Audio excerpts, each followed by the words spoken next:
This is Plant-Based Briefing, Fiber or Low FODMAP for SIBO by Michael Greger, MD at nutritionfacts.org.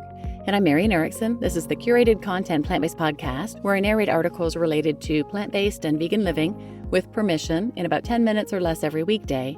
And I'm pleased to have permission from Nutrition Facts to share their amazing content. So now let's get to today's plant-based briefing.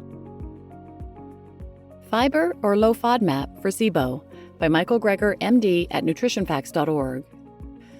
It may not be the number of bacteria growing in our small intestine, but the type of bacteria, which can be corrected with diet.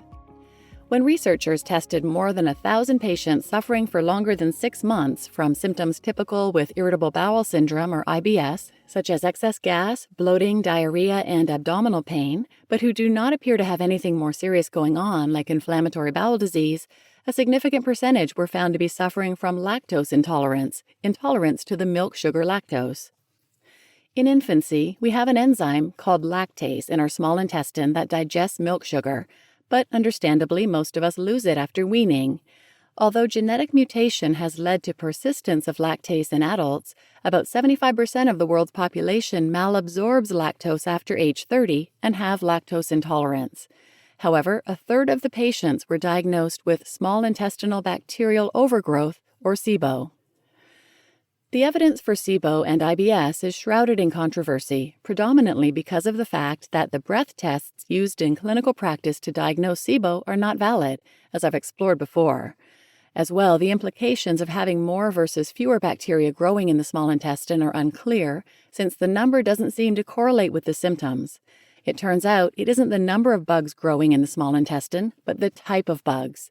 So it's small intestinal microbial dysbiosis, not overgrowth in general, but the wrong kind of growth, that appears to underlie symptoms associated with functional gastrointestinal disorders like IBS.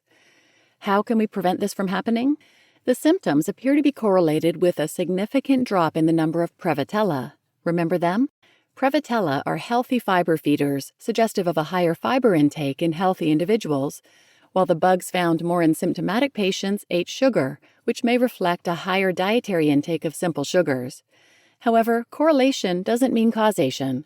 To prove cause and effect, we have to put it to the test, which is exactly what researchers did.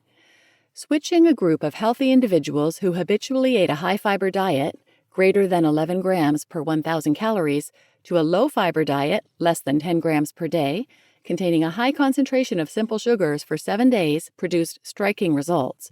First, 80% developed de novo or new gastrointestinal symptoms such as bloating and abdominal pain that resolved on resumption of their habitual high-fiber diet. Second, diet-related changes in the small intestinal microbiome were predictive of symptoms such as bloating and abdominal discomfort and linked to an alteration in intestinal permeability. In other words, they developed a leaky gut within 7 days. And while some went from SIBO positive to SIBO negative and others from SIBO negative to SIBO positive, it didn't matter because the number of bacteria growing didn't correlate with symptoms. It was the type of bacteria growing. No wonder their guts got leaky. Levels of short-chain fatty acids plummeted.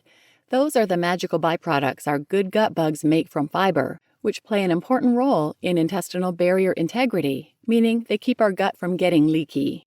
So, while we don't have sound data to suggest that something like a low FODMAP diet has any benefit for patients with SIBO symptoms, there have been more than a dozen randomized controlled trials that have put fiber to the test. Overall, researchers found there was a significant improvement in symptoms among those randomized to increase their fiber intake. That may help explain why high-fiber plant-based diets can prevent many diseases common in industrialized societies. Such diets have this effect on the composition and metabolic activity of the colonic microbiota. Our good gut bugs take plant residues like fiber and produce health-promoting and cancer-suppressing metabolites like short-chain fatty acids, which have profound anti-inflammatory properties. All the evidence points to a physiological need for approximately 50 grams of fiber per day, which is the amount contained in the traditional African diet and associated with the prevention of westernized diseases. That is approximately twice the typical recommendation and 3 times more than what most people get on a daily basis. Perhaps it should be no surprise that we need so much. Even though we split from chimpanzees millions of years ago, there is still broad congruency in the composition of our respective microbiomes to this day. While they're still eating their 98 to 99% plant-based diets to feed their friendly flora with fiber, we've largely removed fiber-rich foods from our food supply. In summary, many patients with IBS-like symptoms are actually lactose intolerant or have small intestinal microbial dysbiosis, not necessarily bacterial overgrowth, but an imbalance in gut bacteria types. A drop in beneficial fiber-eating bacteria Prevotella and a rise in sugar-eating bacteria correlate with gut symptoms and are linked to low fiber and high sugar intake. A week-long switch to a low-fiber, high-sugar diet caused new gut symptoms and increased intestinal permeability or leaky gut, regardless of SIBO test results. And high-fiber diets have consistently improved symptoms in clinical trials, likely due to their positive effects on gut microbiota and production of anti-inflammatory short-chain fatty acids. You just listened to Fiber or Low FODMAP for SIBO by Michael Greger, MD at nutritionfacts.org. And I'm your host, Marian Erickson. Fiber wins again. I have done a bazillion episodes on fiber. Wherever you listen, use the search field or go to plantbasedbriefing.com episodes and use the search field there and put fiber in and those will come up. So please share this episode with anyone who might benefit, and thanks for listening.